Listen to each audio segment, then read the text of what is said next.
بسم اللہ الرحمن الرحیم۔ السلام علیکم ورحمۃ اللہ وبرکاتہ۔ میرے پیارے دوستوں، آج ہم آپ کو اللہ کے پیارے نبی حضرت محمد صلی اللہ علیہ وسلم اور شیطان کی ملاقات کا واقعہ بتانے والے ہیں، جس سے آپ کو معلوم چل جائے گا کہ شیطان ہمیں کس طرح سے برے کام کی طرف لے جاتا ہے۔ اللہ کے نبی اور شیطان کے بیچ کیا باتیں ہوئی تھی، کیا سوالات اور کیا جواب ہوئے تھے، وہ سب کچھ آج ہم آپ کو بتائیں گے۔ جب اللہ تعالیٰ نے حضرت آدم علیہ السلام کو بنایا، فرشتے اور شیطان کو اللہ تعالیٰ نے حضرت آدم علیہ السلام کو سجدہ کرنے کا حکم دیا تو سب نے سجدہ کیا، لیکن شیطان نے سجدہ کرنے سے انکار کر دیا۔ اللہ تعالیٰ نے بھی شیطان کو لعنت کے ساتھ جنت سے نکال پھینکا۔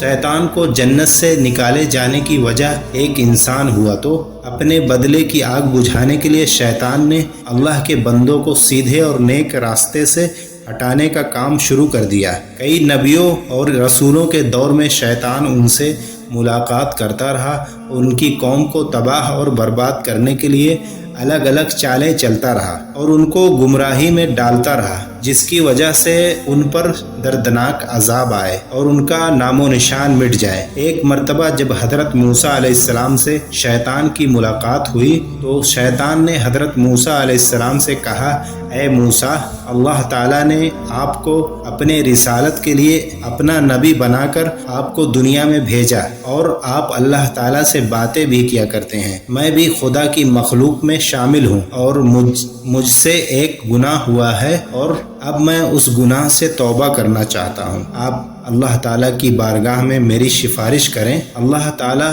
میری توبہ قبول کرے۔ حضرت موسیٰ علیہ السلام نے اللہ تعالیٰ سے شیطان کے لیے دعا کی۔ اللہ تعالیٰ کی طرف سے حکم ہوا، اے موسیٰ، ہم تمہاری دعا قبول کریں گے۔ اور شیطان کے لیے اللہ نے حکم دیا کہ اسے حکم دو کہ وہ آدم کی قبر کو سجدہ کرے، پھر اس کی توبہ قبول ہوگی۔ شیطان نے انکار کیا اور گھمنڈ اور غصے میں آ کر کہنے لگا، جب میں نے حضرت آدم علیہ السلام کو ان کی زندگی میں سجدہ نہیں کیا تو آج ان کی قبر کو بھی سجدہ نہیں کروں گا۔ پھر شیطان نے کہا، اے موسیٰ، آپ نے اللہ تعالیٰ کی بارگاہ میں میری سفارش کی ہے، اس کے لیے تمہارا مجھ پر حق بنتا ہے۔ چلو میں تم کو کچھ راز کی باتیں بتاتا ہوں، تم مجھ کو 3 حالتوں میں یاد کیا کرو، ایسا نہ ہو کہ میں تم کو ان 3 وقت میں برباد اور تباہ کر دوں۔ ایک تو غصے کے وقت مجھے یاد کیا کرو، کیونکہ میرا فتنہ تمہارے دل میں ہے اور میں تمہارے رگوں میں، تمہارے پشت میں خون کی طرح دوڑتا ہوں۔ دوسرا، نیک کام کے وقت مجھے یاد کیا کرو، کیونکہ میں انسان کے پاس اس وقت جاتا ہوں جب وہ کوئی نیک عمل کر رہا ہوتا ہے۔ تیسرا، غیر عورت کے پاس بیٹھنے سے بچو،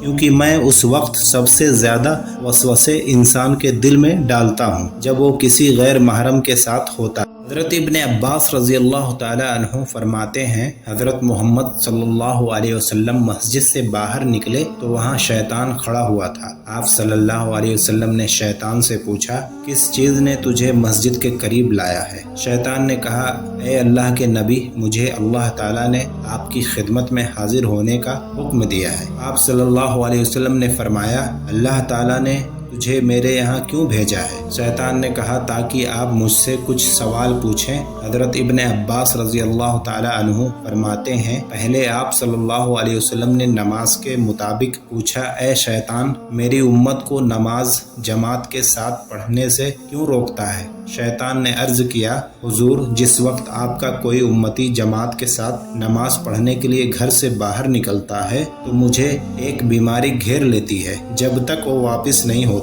میں اس بیماری میں پریشان رہتا ہوں۔ پھر آپ صلی اللہ علیہ وسلم نے پوچھا، تو ان کو علم حاصل کرنے اور دعا مانگنے سے کیوں روکتا ہے؟ شیطان نے عرض کیا، جب کوئی شخص اپنے رب سے فریاد کرتا ہے تو میں اس وقت اندھا اور بہرا ہو جاتا ہوں۔ مجھے اس وقت شفا سکون ملتا ہے جب وہ دعا مانگ کر کسی دوسرے کام میں لگ جاتا ہے۔ آپ صلی اللہ علیہ وسلم نے شیطان سے پوچھا، میری امت کو قرآن پڑھنے سے کیوں روکتا ہے؟ شیطان نے عرض کیا، جب وہ قرآن پاک پڑھتے ہیں تو میں آگ میں جلتا رہتا ہوں۔ پھر آپ صلی اللہ علیہ وسلم اللہ کے پیارے نبی نے فرمایا، تم ان کو نیک کام کرنے سے کیوں روکتے ہو؟ شیطان کہنے لگا،